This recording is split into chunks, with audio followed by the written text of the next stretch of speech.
شہری زندگی کی بھیڑ بھاڑ سے دور، سیاست کی دنگل سے الگ تھلگ،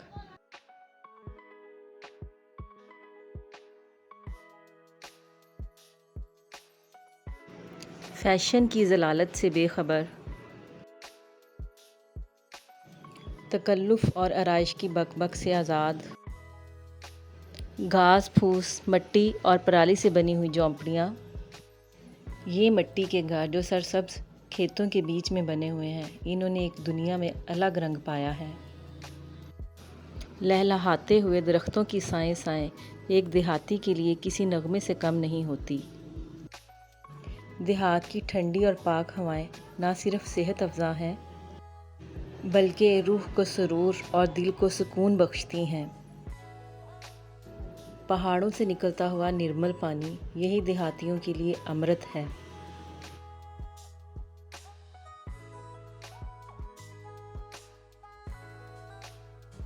یہ سادہ زندگی ہی ان کا زیور ہے۔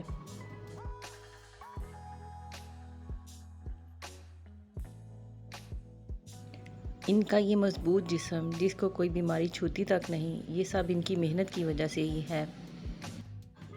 انہی سرسبز کھیتوں کی ہوائیں انہیں رات کو میٹھی نیند سلاتی ہیں۔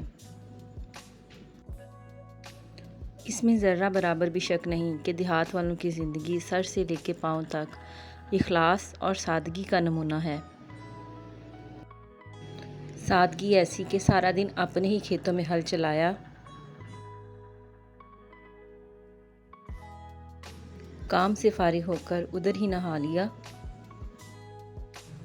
اور لباس ایسا سادہ کہ سردی اور گرمی ایک ہی دھوتی کرتے میں گزار لی۔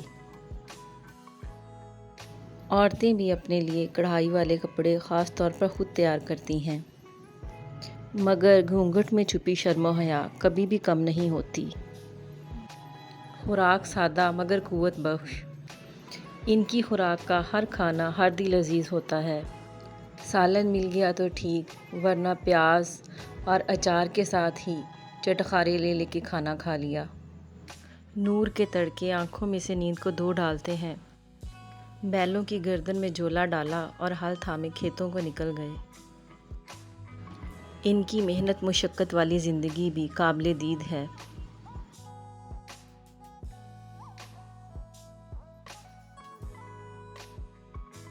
پھر انہی بیلوں سے پانی بھی نکالا جاتا ہے۔ یہی پانی پینے کے لیے بھی استعمال کرتے ہیں اور فصلوں کو دینے کے لیے بھی۔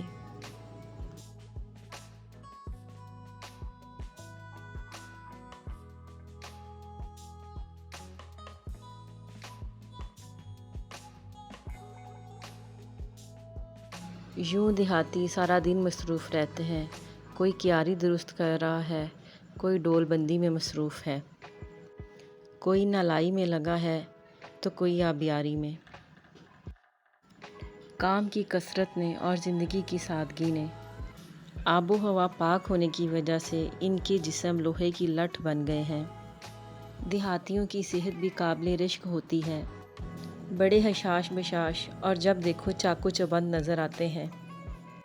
نہ حکیم کا احسان، نہ ڈاکٹر کی خوشامد، وہ پتھر بھی چبا لیں تو ہضم ہو جائے۔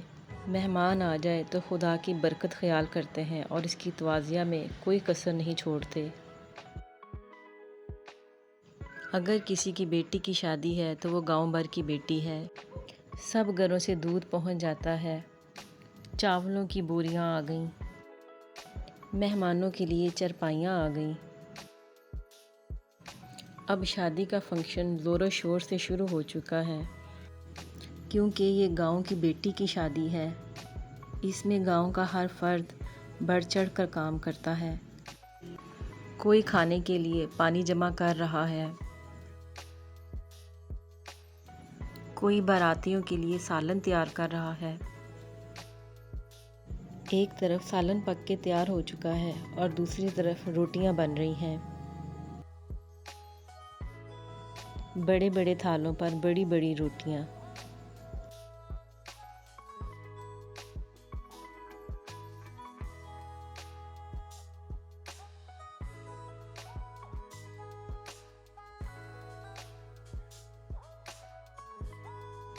ادھر بارات آ چکی ہے،